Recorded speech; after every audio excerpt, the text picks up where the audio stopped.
Hello everyone, and welcome back to yet another one of my videos here on this channel. As you could probably hear, there is some ticking going on off to the side of me. Well, there is a reason for that, seeing that my pocket watch collection video from about, 3 years ago happened to be the most popular video on my channel. I figured I may as well make an updated version because I have actually acquired quite a lot since then and very recently. And also, I've received some complaints on that video for the length of my fingernails, saying that they were far too long. Well, just for that one person, I've gone ahead and trimmed them. You can see they're very short.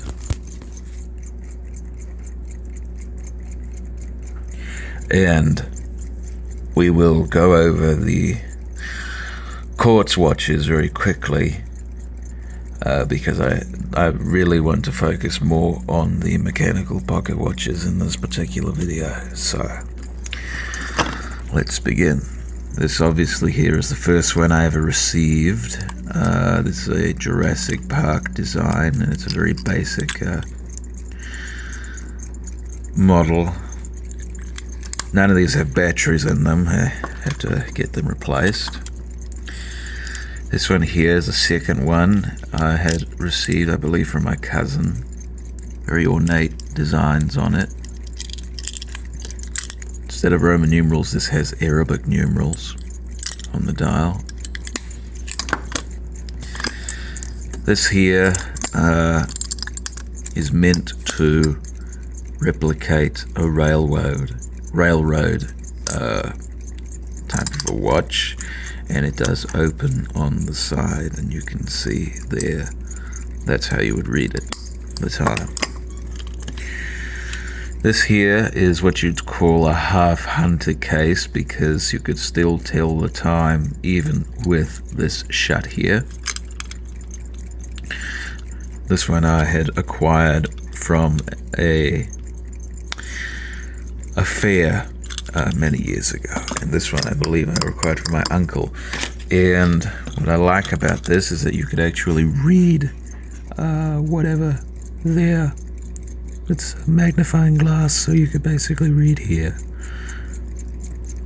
at magnification, which is very nice.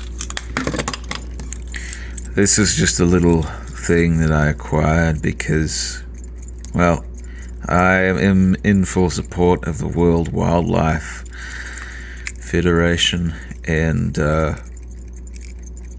it was tiny and such, and one thing I didn't know about it before buying it was that it actually has a little looking glass there, which is very hard to see, but you can kind of see it there. I did at one point have a Doctor Who pocket watch, but I have no idea where that is at this time. And then also, this is probably my least favorite of the watches. It's got crocodile leather, and it's a gold plated thing, but the only thing about it is the lid is spring loaded, so you have to look at the time once and then it just shuts up on you. So those are all the Quartz watches that I have. Moving on to mechanical pocket watches, we'll go to the ones that I had owned previously. This here is a Westclox Scotty. This is said to be, they call these dollar watches because they were made very cheaply. They were built, I suppose, to be disposable, and you could get them for about $1. And I paid way more than $1 for this, I can tell you that much. And What's neat about this one is that, I'm not sure if you can tell or not, but the letters, or not the letters, but the numbers do glow in the dark. Maybe if you can see. It's difficult to tell in this light, but there's a plastic dial on this, so you can just bang it around if you want, and it'll still it'll last you for a number of years.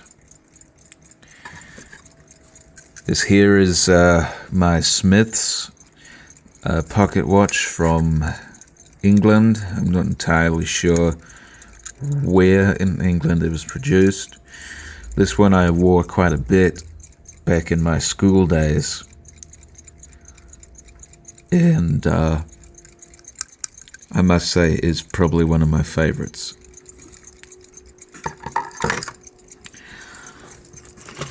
This here is my prize. This is my Waltham. As you can see, I have yet to replace the crystal on it. I was just about this close to doing so. I do have some information pertaining to it that will make it a bit easier to track down. I believe I've taken it to one watch repair place, and the man there said that the size of the crystal was most likely a 48. I'm not entirely sure if that's accurate or not. Those of you who happen to be professionals, do let me know in the comment section down below what size of crystal this takes. So I don't use this watch mainly because it doesn't have a crystal, but I would like to use it at some point, so do let me know. I had a New Haven for many years that I had previously described as narcoleptic, mainly because when you wound it up, it would run for maybe a few seconds and then it would stop completely. It was not very efficient at all. And I tried mending it myself, and I was somewhat successful, but ultimately I ended up damaging it further. So I think I may as well sell that one for parts in the end. In order to compensate for that, I have since acquired a New Haven, one that is actually working. You can see there.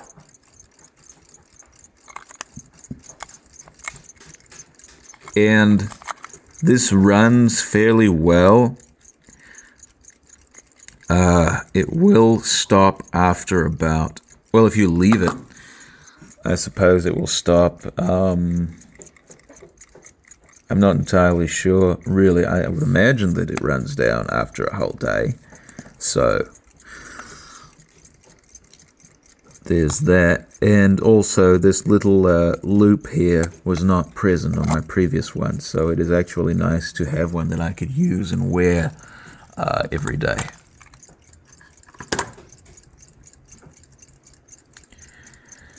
Next here we have this one here. This is a hunter's case. You can see there's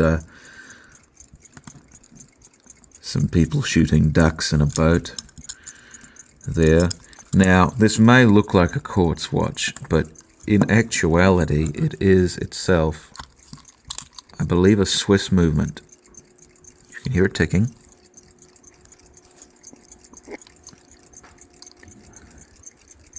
And this is, I believe, a Lucerne pocket watch. It's very reminiscent to this here, this Quartz there. And I believe that this is by design. I'm not entirely sure when this was made. But there is, however, one aspect to this particular piece that I don't necessarily like too much. It's that when you try to set the time, you pull this thing up, and then you set it to however you want, and then you push it down, it just keeps going until it just basically gets to a point where it wants to it basically stands still where it pleases. And this hasn't necessarily happened when I received it. I'm not entirely sure what the deal is. Once again, if any of you professionals out there can let me know, do so. But that's my second new watch that I received this year. We have here a couple of Chinese movements because I wanted to see how pocket watches were made in this 21st century that we live in mechanically. This one here is a half hunter case, and if I open it up there, you can see that the movement there is moving, and the second hand is just ticking away. And this particular model does also have a back portion that you can see there, the movement. You may not be able to tell with all this ticking going on, but let me just shut this. But the ticking on this one is very, very quiet and very fast. I assume that's for efficiency. I'm not entirely sure as to its purpose, but nonetheless, it's a very nice model for a Chinese watch. I was actually very impressed with it. This is a second Chinese movement that I have. Obviously, it's supposed to be reminiscent of a Waltham. It's a little bit smaller, but not by much. And what's peculiar about this one, my brother actually had to point this out to me, I didn't notice this at the time, is that there's a bunch of Mickeys on the back here, you can see. So I would imagine these particular watches were used at Disney parks at some point. Once again, this movement here is very fast and also very quiet.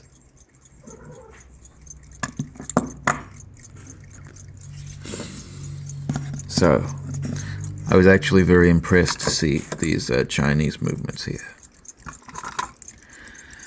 This here is, we're getting to the penultimate watch here. This here is a Westclox.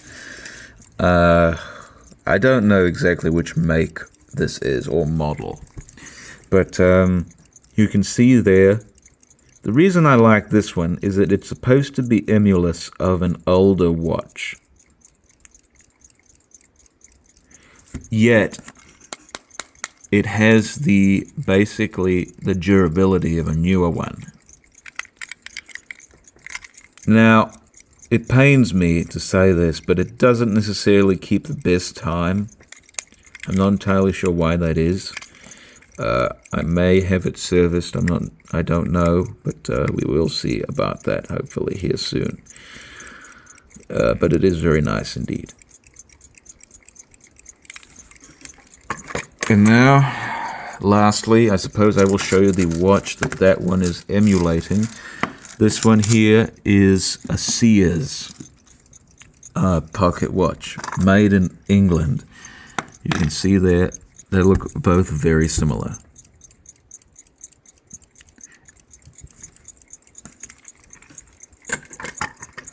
And this one I wear quite a bit. You can see it's on my chain already, and this one, of all of these newly acquired watches, I think tells the best time.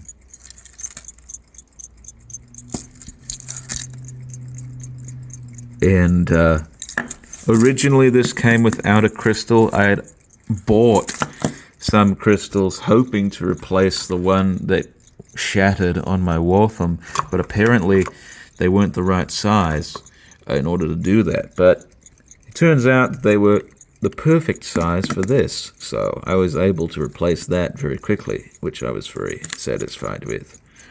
But yes, I was very happy indeed.